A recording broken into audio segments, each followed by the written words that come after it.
session. Okay, I'm just going to see. Yeah, so we have Lieutenant Colonel Oakland McCulloch here. Thank you for joining us. We are all excited to know more thanks about for having me. I appreciate it. I'll give a brief introduction about our guest here. So he graduated from Northern Illinois University and received his commission as an infantry officer through the Reserve Officer Training Corps in 1986. He retired in September 2009 with over 23 years of active service. During his service, he assisted in 2 hurricane relief operations, Hugo and Andrew. His operational departments included Operational Desert Shield and Desert Storm in Saudi Arabia and Iraq, Bosnia, and Kosovo. After retiring from the Army, Lieutenant Colonel McCulloch was the Assistant Director of a food bank for 18 months. He is currently recruiting operations officer for an Army ROTC program, and he has a bachelor's and master's degree in history. And here we have all gathered today to know more about the recent book he's written, which is titled Your Leadership Legacy, Becoming the Leader You Were Meant to Be. So, well, thank you for that. That was very nice. I appreciate that. To start with, how about you tell us a little bit more about your book and what compelled you to write it after such a long service? Right. So it really goes back to when I was professor of military science at the University of South Alabama. And I was going around and I was running an ROTC program. So I was commissioning young men and women into the Army as officers. And I would go around and talk to high school and college students and businesses as well, but mainly high school and college students. And I'd always ask them, you know, what do you want to do in life? What do you want to be? And inevitably somebody would say, you know, I want to be a leader. And I'd say, okay, that's great. We need good leaders. So what does it take to be a leader? What does a leader do? And you get that deer in the headlights look, you know, they knew they wanted to be a leader, but they had no idea what it took to be one. And right. So I put together a presentation that I would give that would explain the responsibilities of a leader, what it took to be a good leader, and all those things. And so I've been given that since 2006. Well, at this point in my life, my passion really is to get out and talk to as many people, and especially young men and women, about leadership and what it takes to be a good servant leader. And so I realized, and I do that here in Florida in my job as a recruiter for Army ROTC. A few years ago, I went to 36 high schools and I talked to over 5,500 high school students. So I'm getting to do local stuff here, but I knew if I wanted to reach more people, I had to do 2 things. I had to write a book and I had to get out on a speaking engagement and talk nationwide. And so I wrote the book. That's what compelled me to write the book. And so I published it almost a year and a month ago, and I've just gone over 1,400 copies. So. Wow. So for anybody wondering, it's available on Amazon. So please place your orders and book it. If you want a signed copy, then you just go to my website and send me a message and we'll figure out how to get you a signed copy. Perfect. But without giving any more spoilers about the book, could you talk about a little bit more how the book progresses and what all does it cover? Yes, absolutely. So people ask me all the time, who did you write the book for? Because I just told you why I wrote the book, but they also ask me who I wrote the book for. And I really wrote it for 2 groups of people. I wrote it for those young, aspiring leaders who want to be leaders, like high school students, college students who are hoping to graduate and become leaders, or those junior leaders out there in the corporate world or in the Army or the military who are just starting off as leaders, who don't really understand maybe all the things that are required to be a good leader. Right. So I wrote it for them. And I think if you look at the reviews on Amazon, I think most of the reviews would tell you that I hit the spot on that. And it really does help young men and women to figure that out. But I also wrote it for old people like me. And, you know, for somebody who's been a leader for 20, 30, 40 years, like I have, and I wrote it for us as well. And the thing that I've gotten, the feedback I have gotten back from people like me is they say, you know, Oak, I didn't learn a whole lot of new things in your book. I might have learned a few new techniques on how to do something, But what I really took out of your book was, as I was reading along, I would come across something and I'd say to myself, I used to do that really well, and I don't do that so well anymore. Maybe I need to dedicate some time and effort to get back to doing that as well as I used to. Right. And that really makes me feel good, because that's one of the reasons I wrote it and why I put some of the stuff in there, because leadership is a journey. It is not a destination. You don't wake up one day and you say, okay, I am the best leader there is. There's nothing else I can learn about leadership. If you think that way, go do something else, because you're not an effective leader anymore. We can all learn something new all the time about leadership. This book is not about theory. There's no theory in this book. This book is about everyday things that everyday leaders can do to improve their skills and their abilities as a leader. So if you're looking for a theory book, this isn't it. This is about common sense, everyday things that you can do. Okay, so I want to now next touch upon a little bit about your early career in the Army and talk about the aspects of leadership there, because I'm assuming there is no place more stressful than being a leader in the Army by a long shot. So tell us a little bit about how would you stay calm in some of the most tense situations, and how would you take tough decisions in those situations and bring the team together and maintain the confidence while you know you are in a high risk situation? Yeah, so I think there's a couple of things. I think number one, if you train yourself in whatever the profession you are, because there's high stress jobs in every profession, not just the Army, and you're going to have to make decisions in a high stress situation at times. So if you train yourself to make yourself remain as calm as possible, and it's, I got it, as calm as possible, because there are times when you're going to be a little unsettled, and that's okay.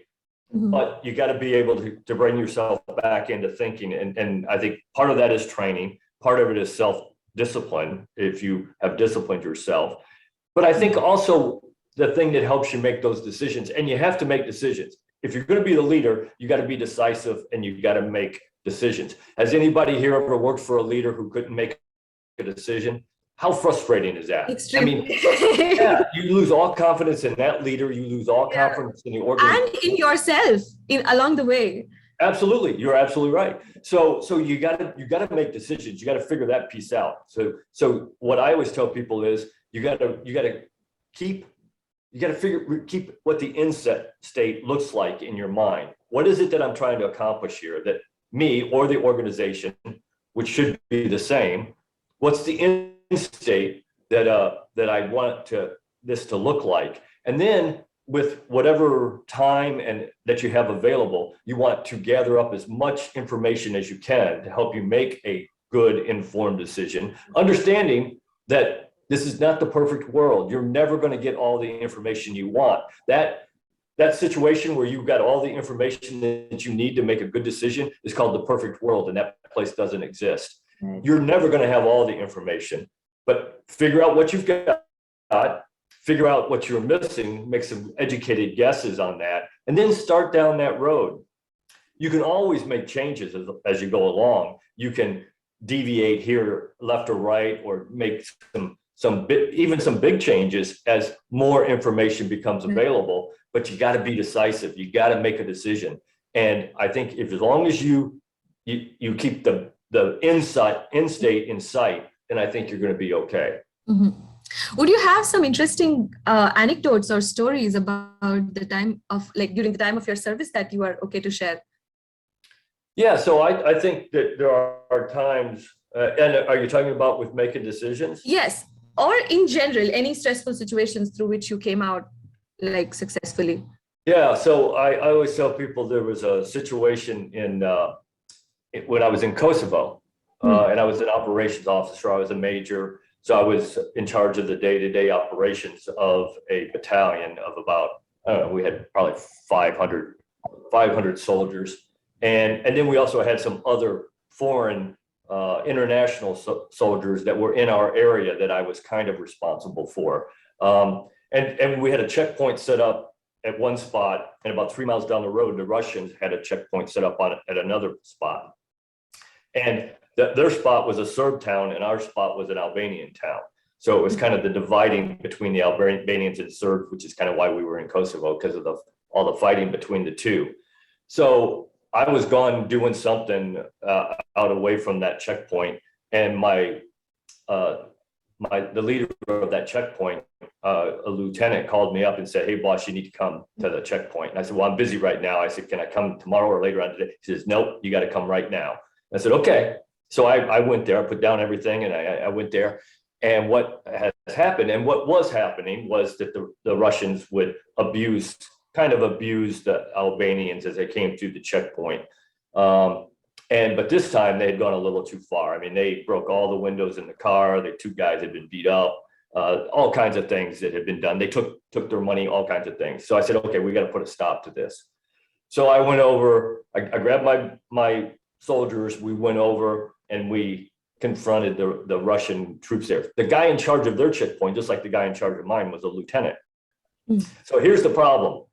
I don't speak Russian. Right. He didn't speak English. So my interpreter was an Albanian who could speak Serb, and his interpreter was a Serb who could speak Albanian and Russian. So I would tell something to my Albanian interpreter, who would say in Serb to the Serb, who would then say in Russian to the Russian. All of this in a stressful situation. In a stressful situation. Just picture this is going around in a circle. I would say something, my interpreter would translate it to Serb, the Serb would translate it to Russian, the Russian would say something in Russian, the Serb would say it in Albanian, the Albanian would say it to me. So we're going around like this, and we're trying to come to an agreement. And eventually we did, but I mean, after some threatening type activity based on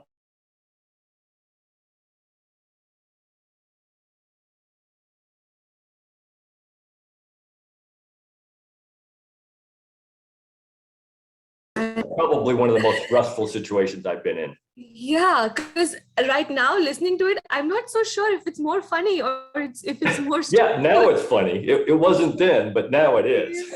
Yeah, now in retrospect it is. Okay, so I'm assuming that a long career in leadership and any kind of leadership has its own tolls that it takes on you, on your personal commitments and the sorts. So what I want to next understand from you is, how would you manage the balance of a high demanding leadership position versus what your personal demands are, and your family and the other aspect of your life that you have to lead? Yeah, and I would tell you, and my son is on here, so he could probably tell you as well. This is not, has never been, and it certainly wasn't my strongest suit when I was a lieutenant and a young leader. I was probably more of a workaholic than I probably should have, and I'm getting better at it. But I certainly, when I was younger, I was not very good at it, and it always used to drive me nuts when I would listen to generals talk. You know, we'd go to briefings and whatever, and generals would talk and tell us all kinds of things about how to be successful, and they'd always say, make sure you balance your life and your profession. And I just wanted to raise my hand and say, yeah, that's how you made it to 4-star general, right? I mean, let's be real. I mean, if you want to be successful in high stress jobs and in these high stress professions, you're going to have to make some concessions toward your job over your family if you want to progress. The secret is to figure out that good balance. So that you are doing some of that, you're going to have to give up some of it, but that you also are taking care of your family as much as you can.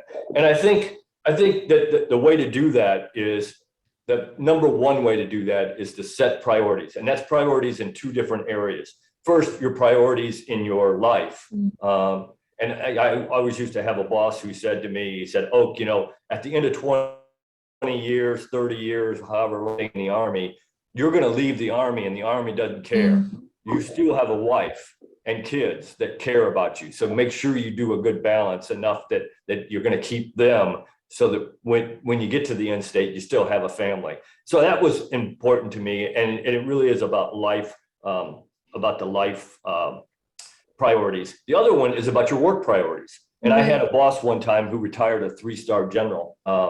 And when I worked for him, the first time, he was a major, and I was a lieutenant.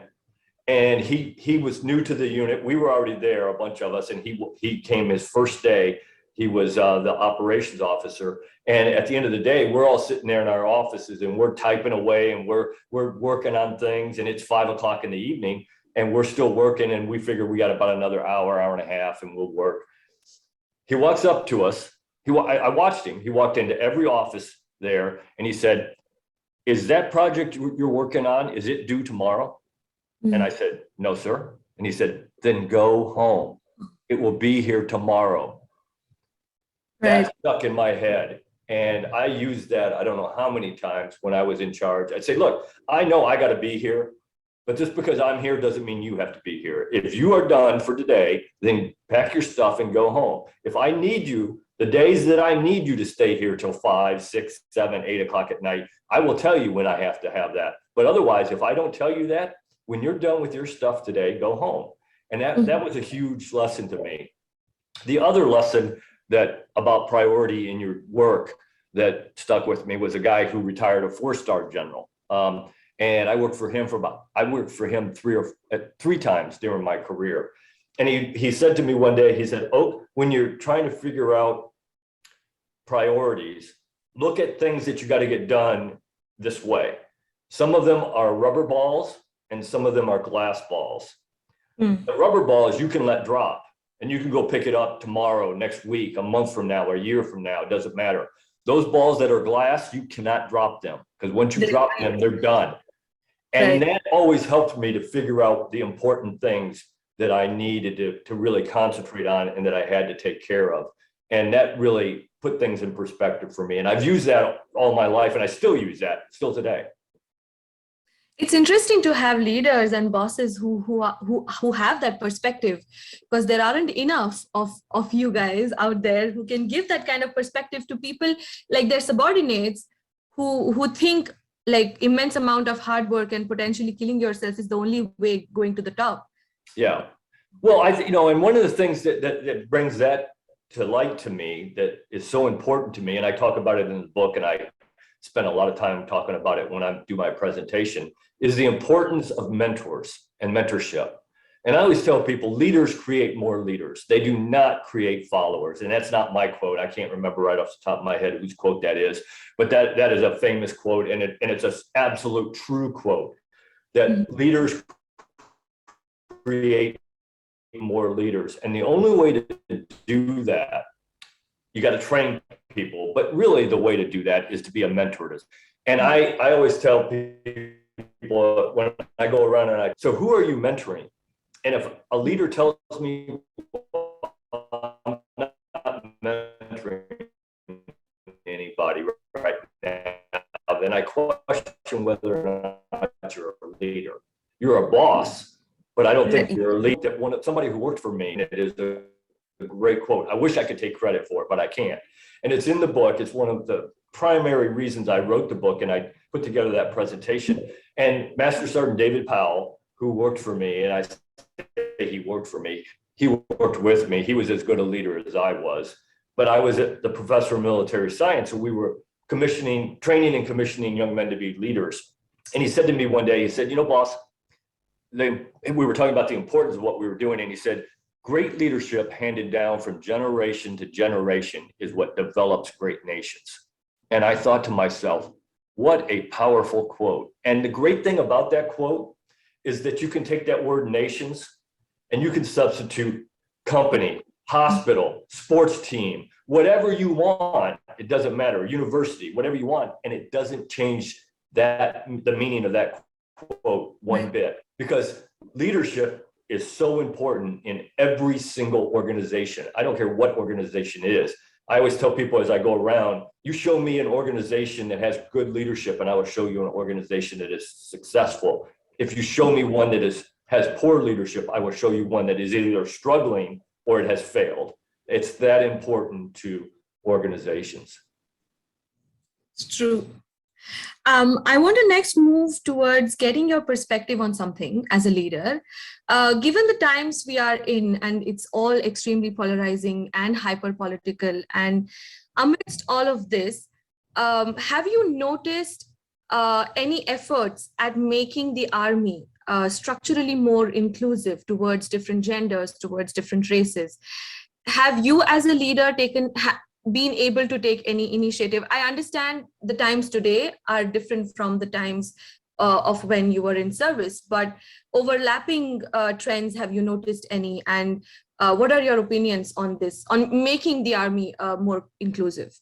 So I think the Army is doing that, whether you agree with it or not. The Army is doing that, absolutely. They want to be more inclusive. They want to be more diverse. And look, I'll tell you my opinion on it. I believe that diversity is a good thing, but diversity for diversity's sake is not a good thing. To pick somebody just because they are a person of color or a female or gay or lesbian or whatever other category you want to pick doesn't help anybody. That doesn't help that group you think you're helping. It doesn't help you as a leader, and it certainly does not help your organization. Now, having said that, when I pick somebody for my organization, when I've had that ability to pick my team, to build my team, the number one thing that I look for is the best person for the job. Who is going to help me win? Because let's face it, in the real world, winning matters. In fantasy land, it doesn't. We all win a trophy. We're all winners. That's not the real world. In the real world, we need to be successful at what we're doing. So the leader's job is to pick the team and build the team and train the team that is going to help that organization be the best organization it can be. Having said that, that doesn't mean that you can't use those other things as criteria as well as picking the best people for your team. I just don't believe that it can be the number one reason to pick somebody. If you as a leader say you're building a team and you say, okay, now the next person that is selected is going to be a woman of color or a gay or a man of color or whatever, then you have already limited yourself in picking possibly, I mean, that may be the best person, but you are limiting the options of finding the best person for that team. If I may, I want to tease apart this thought a little bit more, because a lot of times, and I'm not doing it to corner your point of view, but just as a conversation and a discussion, because a lot of times the reason why a lot of marginalized communities, be it gender or race or what have you, are not best suited for the job is because they don't have the infrastructure to train themselves to get there. So is there any way in your mind to combat that situation? Do you know of any structural alterations that, at least in the context of Army, they are doing to make available a training ground where infrastructure is available, opportunities are available, so that there is a level playing field for everybody? So select the best for the job. Absolutely.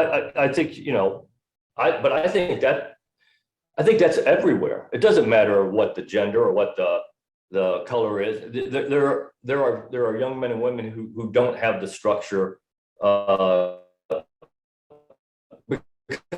of where they grew up or how they grew up or whatever. That's everywhere. But I think in the end, it's got to go back to on the person. Look, I grew up, my father never finished the 5th grade. My mother never finished the 10th grade. Now they went back and got their GEDs, but formal education-wise, they never finished the 5th grade or the 10th grade. Yet I got to go to college, one of the best colleges in the world, the United States Military Academy. I didn't graduate from there, but I went there and then I went off and I finished my degree. I got to be an officer in the United States Army and retire a lieutenant colonel. Nowhere else in the world, or very few places, very few people like me in the world outside the United States, because they just don't get those chances. Here in America, you have those chances if you want them. Now you're gonna have to make some decisions, and it may not be easy, but I think if you really want to be successful in this country, because this is the greatest country in the world, even with all our problems, and we have plenty of problems. I've been in 45 countries on 5 continents. I can tell you that this is the greatest country in the world. You can do what you want, but you got to set your goal and you got to make sure that you work toward that goal and stay on track. So don't let other people make decisions for you. I mean, you got to figure out what it is you want, that you have to don't give up, stay focused. And if you do that, then I think that you have a shot to do whatever you want. And I think the other part of that is that you got to make sure that you maintain your integrity. You got to make sure you maintain your values and character. Now, we probably need to do a better job of teaching some of that stuff to everybody, but certainly some of those marginalized cultures that you're talking about and people that you're talking about that are marginalized. But I think that, again, that's one of the reasons I wrote the book. That's one of the reasons I came up with the presentation. That's one of the reasons that I am so passionate about getting out and talking to as many people as I can to make them understand that you can do this if you want to. And here are the ways to do it. And here are the things that are important. And so I hope that I'm making a difference in people's lives doing that. But I understand what you're saying. And I've had people who argue that point with me that the diversity for the diversity's sake is always a good thing. And I just don't believe it is. Because again, in the end, we got to win. We got to be. Oh, no, I don't mean it in the way that diversity for the sake of diversity is a good thing. Of course not, because at the end of the day, you have to be goal oriented and you have to achieve. But the flip side of that argument is what I feel a lot of us never touch upon is why is there a lack of diversity, or why does it happen that a lot of times marginalized communities don't live up to the demands of a job or don't live up to what are the required credentials for the job? And that runs down deep socially, economically, financially. Absolutely it does. And I just talked about that. Exactly. And I do believe that that's part of it. But the other thing I talk about when I go around and talk to young men and women is I say, you got to be really careful growing up and setting those standards and all that, because I always tell people, you show me who your hero is, and I'm showing you who you're going to become. You show me who you hang around with, and I'm showing you who you're going to become. So again, we got to be doing a better job as parents, as teachers, as administrators, as church leaders, as community leaders, helping young men and women stay focused and in a good environment so that they're making good decisions. Because in the end, life is about decisions and consequences. Every decision you make has a consequence. Some of them are good, some of them are bad. You got to get to the point in your life where you are making decisions on a regular basis that are giving you good consequences. And until you get to that point, life can be pretty tough. And somebody asked me one day, they said, so how do I teach my young men, my son or my daughter to figure that out? And I said, this is how my father did it for me. He said, son, every time that you're going to make a decision, think this, think about this.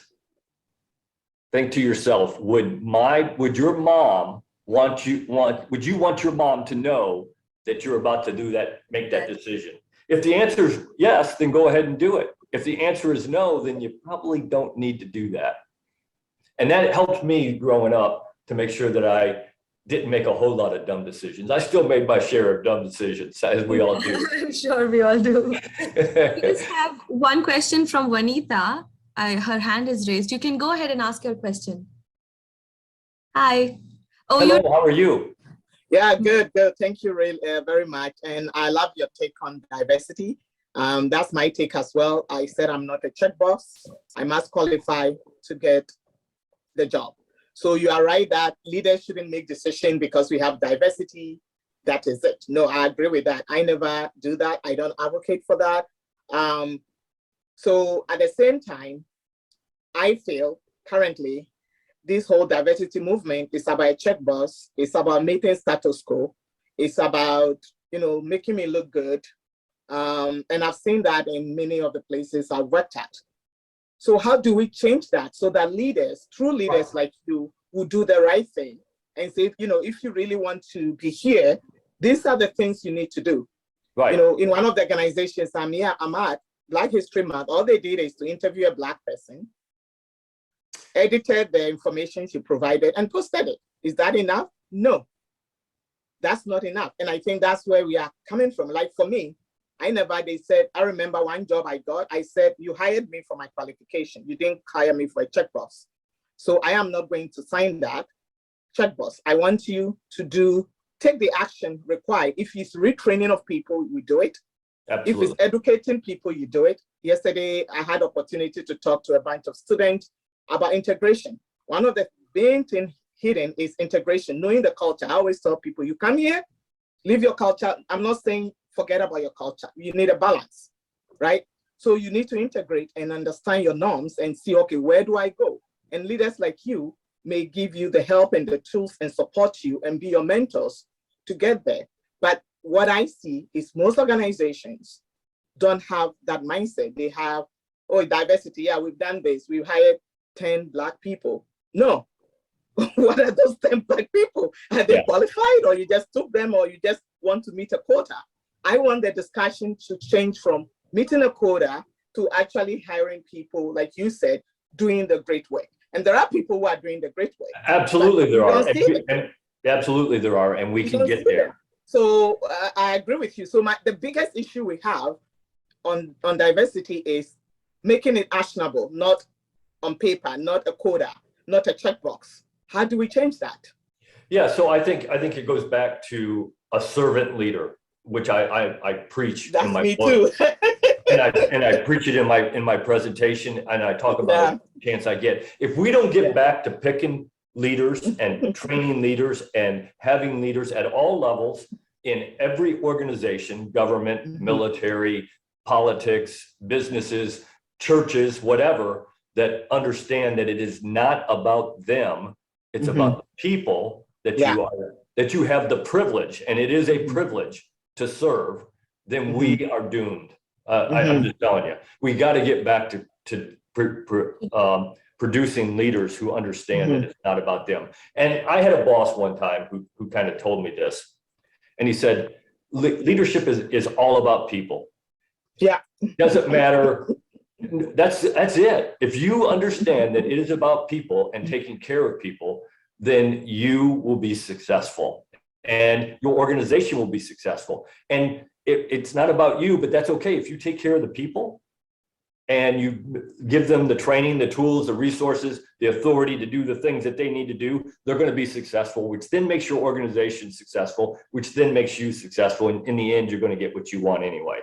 Right. But it all goes back to the people that you have the privilege to serve for. If you think leadership is about you, go do something else. I tell people, and that's one of the reasons I came up with the presentation, leadership is not about the nicer title you're going to get, or that you're going to make more money, or that you're going to drive a nicer car or live in a nicer house. Let's face it, leaders that usually get that kind of stuff, and that's okay, but that can't be why you decided to become a leader. If it is, then we're in trouble. It has to be that you want to help other people become the best version of themselves. And if you do that, in the end, you're going to get what you want. But we got to get back to doing that and treating people right. But no matter what their culture, no matter what their color, no matter what their gender, no matter what their sexual orientation, they are people, and we got to treat them right. We had actually, I remember something, a professor at my institute, Geraldine, she was on one of our previous panels. And what you're saying takes me back to what she said. It's just basically being human and being respectful. That's about it. And not it's so said, funny. But we got to get back to teaching it and training it and making it a priority, that those are the things that we're looking for. Those are the characteristics that we need to be looking for, not the color of your skin, not the gender you are, not your sexual orientation. We need to have people with value of character who are hardworking, and I don't care what any of that other stuff. I mean, we can take all that into consideration as well. That can be part of the consideration, but that cannot be the number one, the be all end all in how we're going to hire. Just like Juanita said, that if you're hiring 10 people because they're Black, just because they're Black, you're not solving the problem. You're not helping the problem. Right. Is that right, Juanita? Do you agree? I agree completely. And we have to be our advocate as well. Yeah. And if we say, you know what, as bad as I want this job, I'm not a checkbox, I think will go a long way to educate. By our actions, we are also educating people. We need to educate HR. Every organization I've educated them.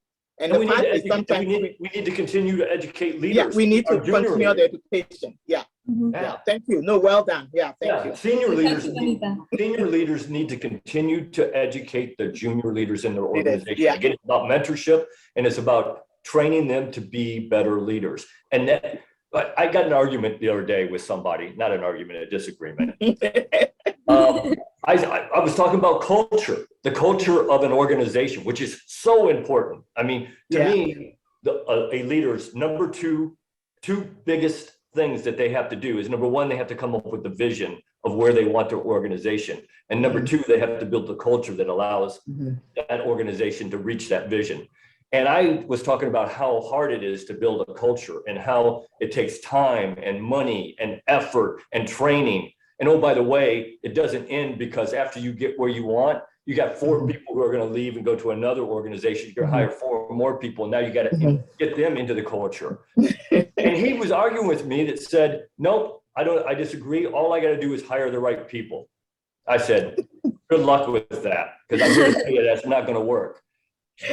You will get a culture by doing that, but it won't be the culture you want. The only way to get a culture that you want is to spend, there is no shortcut. It's to spend time, money, effort, resources to do it. No, well said. Thank you so much. One follow-up question on this. Would you remember or have you noted any particular reforms that have come into place since your service, or as you are now a recruiter? Have you noticed any change in reforms in the context of being more inclusive that have come about? Yeah, well, absolutely. I think there is. You know, we have scholarships in the Army that are for historically Black college students that are specifically for that. We have, so I think, you know, we want a diverse, inclusive leadership. And, you know, the goal of the Army is that the officer corps mirrors the population that it serves. And we do serve. All leaders should. We all know that's not the case. All leaders should serve the people that they have the privilege of leading. So the Army has made an effort, and it says right up front that we want an officer corps, we want a non-commissioned officer, we want a leader corps, people leading who represent the ratio of people, not only in America, but also in the Army. So we make an effort to do that, and that's okay. Again, as long as we aren't diminishing the ability of the organization by doing that. Only if you're only doing it that way and it's making the organization less effective to the point where it could fail, then I would argue. But I got it. I mean, we got to have people, again, you got to have heroes. If the person in the Army, the private, doesn't have a hero, a higher ranking person to look up to and say, yeah, I can do that, then we're not doing any service to that young man or that young woman. That makes sense? Yeah, totally. It's going really well. We have a last couple of questions left, and these are a little light questions since we have had quite a heavy discussion. Would you associate a fun factor to your job of being in the Army? So a fun factor. So fun you factor meaning, I mean, assuming it's not all stressful. Oh yeah. Yeah. Yeah, I think anecdotes, any stories that lend to that.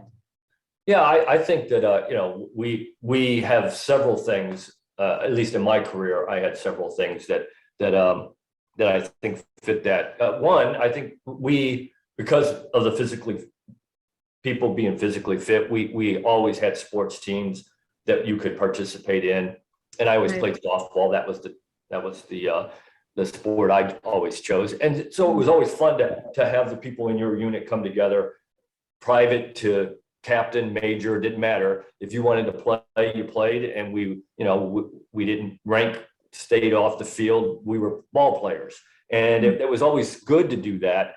you got to know the people that that worked for you and you worked with, which is so important.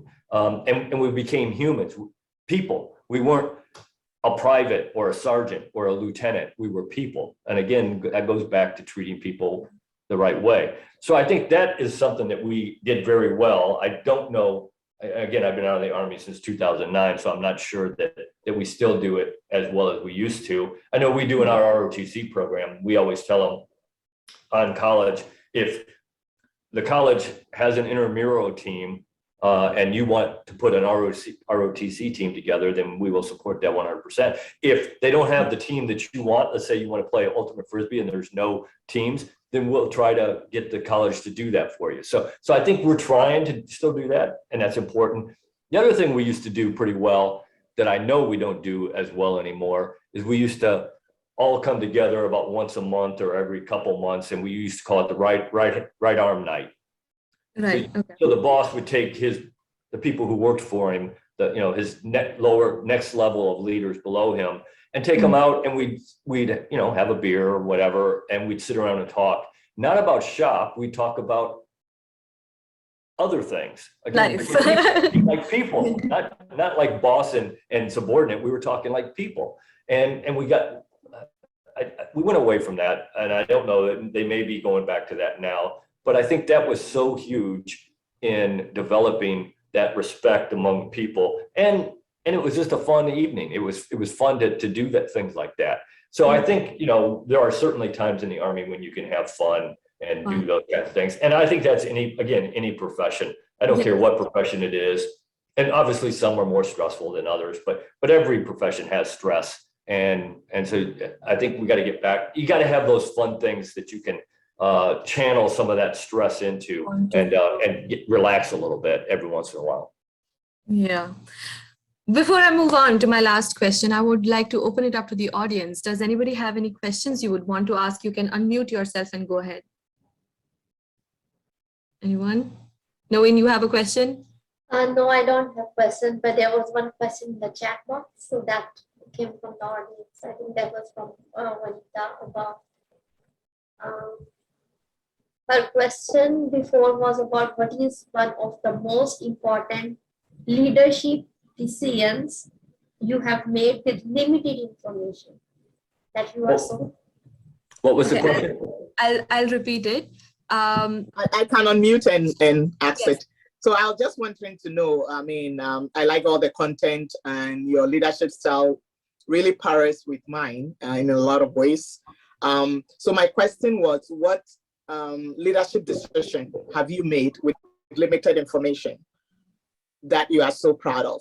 As you indicated, as a leader, you may not have all the information. You have to make a decision at the moment in time.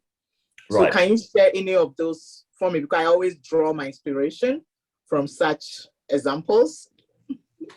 Yeah, so I think there's probably lots of examples where I've had to do that. Here's one that I was in Kosovo. I was the operations officer, and we had they weren't allowed to have weapons.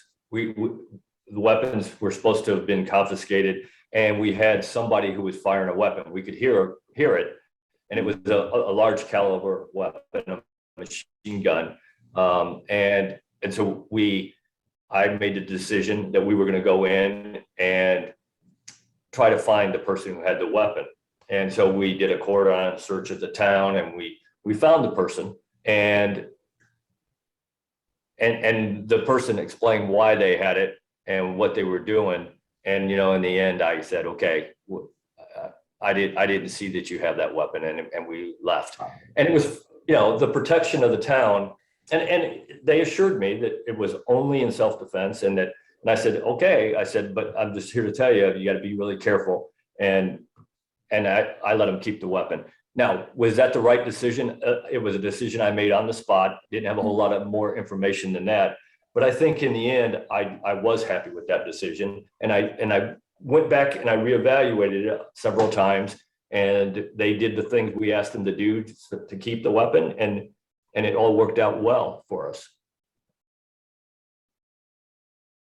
Oh, you're mute, Vanita.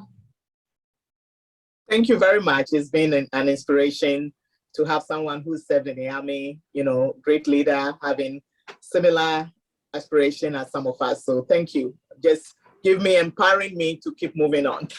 Thank you. Thank you. Thank you so much. And finally, my last question. Priyanka, before you go, John has raised his hand. Yes, Jean, you can go ahead. Hey, John, how are you? Hi, thanks. I just wanted to ask you how you deal with micromanagers, because you've mentioned that in your book, which I have a copy of. I don't know, my background's not allowing it to be shown. Oh. But how do I deal with what? Micromanagers. Oh, yes. So again, I had a boss, and there is nothing more frustrating. I mean, anybody been micromanaged in your life? That is so frustrating. I can remember I had a boss one time who gave me a task, and then he stood over my shoulder and he said, well, you know, I wouldn't do it that way. I do it this way, and I wouldn't do that. I do this. And I just wanted to tell him, well, then do it yourself. You gave me the task. You obviously thought I was good enough to do it, or you wouldn't have given it to me. So let me do it. So here's the evil of micromanaging. When you do that, when you don't allow somebody to use their own skills, to develop their own skills, to maybe make a mistake and have to learn from it, then you are cheating that person out of all that experience. And not only are you cheating that person out of all that experience, you're cheating everybody who's going to work for that person out of that experience, because they can't pass it on.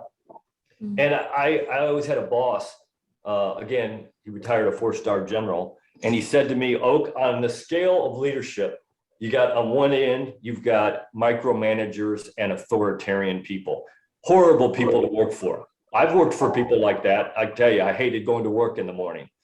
And on the other end, he said, you got to be as far away from that as you can get. He said, on the other end of the scale, you have Attila the Hun and chaos. And you want to be as close to chaos as you can get, as you feel comfortable. And the way you do that is when you give somebody a mission, a job, a task, whatever you want to call it, you give them the vision. What do you want it to look like at the end? You give them the resources, time, money, people, whatever, material to accomplish it. And then you give them the authority to get it done. You can give away all the authority you want as a leader, and you should give away as much as you feel comfortable giving away. And obviously the better your team is trained, the more comfortable you're going to feel giving away authority. But you can never, ever give away responsibility. You are always responsible for everything your organization does or does not do. Whether it was your fault or not, it's your responsibility. And I always tell people that my philosophy on that has always been this. If my organization accomplished what we were supposed to, I went to my boss and I said, hey boss, look what we did. And John, Jane, and Joe did a great job.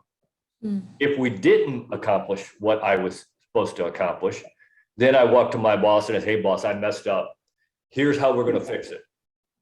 Because even if I wasn't the one who messed it up, caused it not to happen, it doesn't matter. I'm the leader, I'm responsible. You got to own everything in your realm. And if you do that, the leaders above you are going to have all kinds of respect for you, and it'll be okay. It's not easy being a leader, huh? It isn't. If it was, then everybody'd be a leader.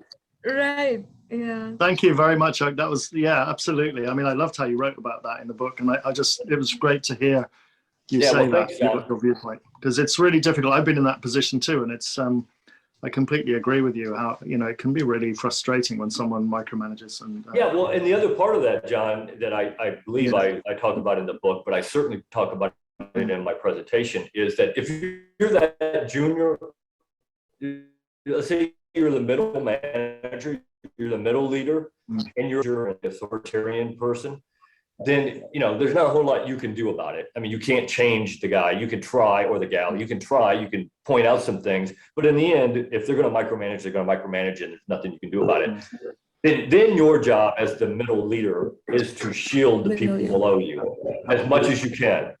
And if you do that, then I think the people below you don't throw the senior leader under the bus. I mean, that doesn't help anybody, but you got to make sure that you're that shield in between and you got to try to make it as painless as possible for those people who work for you. That's your job as a leader. I believe that. Thank you. That's great. Thanks, John. That's a great question. Yeah. Anybody else would have a question to ask? If not, then I will go ahead. I guess. Yeah. Me. So finally, would you have any final parting words for the young men and women who aspire to be leaders one day? We've tried to touch upon as much as we could, but I'm sure the book has a lot more to it than all the stuff that we could touch upon. So would you want to share something more? Yeah, so I believe that you got to understand that it's not about you, that that's you know, and I don't want to stereotype, but this generation is more about them than probably any generation in the history of our country. And you know, part of it is this thing. Right. You know, it's called an iPhone. You know, right from the very beginning, we're telling them it's about you. It's about I, not about me, not about we. And we got to get back to it. And that's okay. I mean, let's face it, those things are amazing. And there's a lot of good that comes out of having iPhones and iPads and those things, the technology. But in the end, we also got to teach them that it isn't always about them, that it is about taking care of other people and being a part of something bigger than yourself. And we got to get back to doing that.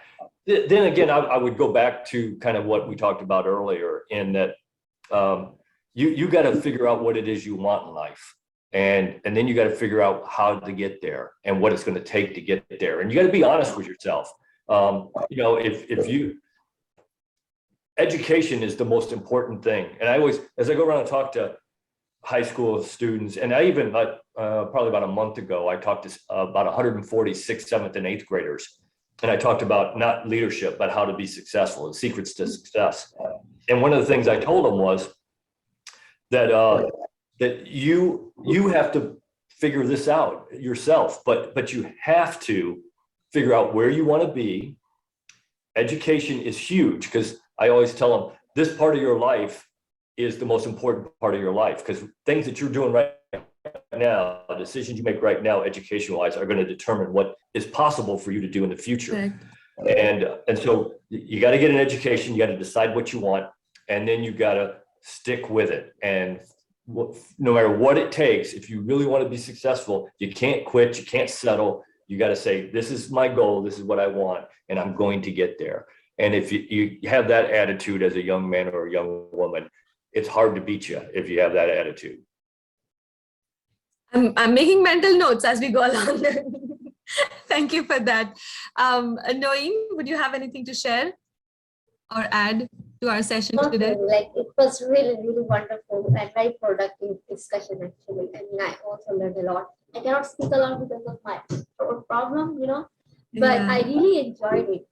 And maybe in future, we will invite you again, or, you know, for any other leadership session. And it was really wonderful. It was, I mean, there were many points and things that I also, being a team member, go through when I'm at work. And I have also experienced multiple different types of leaders or bosses, but I agree the points that you raised in today's discussion. And I'm also very thankful to everyone who joined us today and participating very actively. So I'm sorry, it's okay. I'll take I just wanted to see if you wanted to add something more. Okay, thank you everybody for joining us today. It's an amazing book, and it was an amazingly inspiring conversation. Thank you so much, Auckland, to be here and talk. Thank you for having me. I love having the opportunity to talk about leadership with as many people as I can, and I never turn down a chance to talk about leadership. And if you know, I'm on LinkedIn, I'm on Facebook, I'm on Instagram. If you want to reach out to me and ask questions or just contact with me and talk, I'm happy to do that. I never turn down a chance to help people if I can. Thank you so much. Thanks. Thank you so much, everybody. Thank you. Thank you, everyone. Thank you. Thanks, everyone. Thank you. Thank Thanks for joining us today. Have a great day, great evening. And we will upload the recorded session on YouTube soon by this weekend. Perfect. Thank you so much. Have a good day, Auckland. Take care, everyone. Thank you. Bye.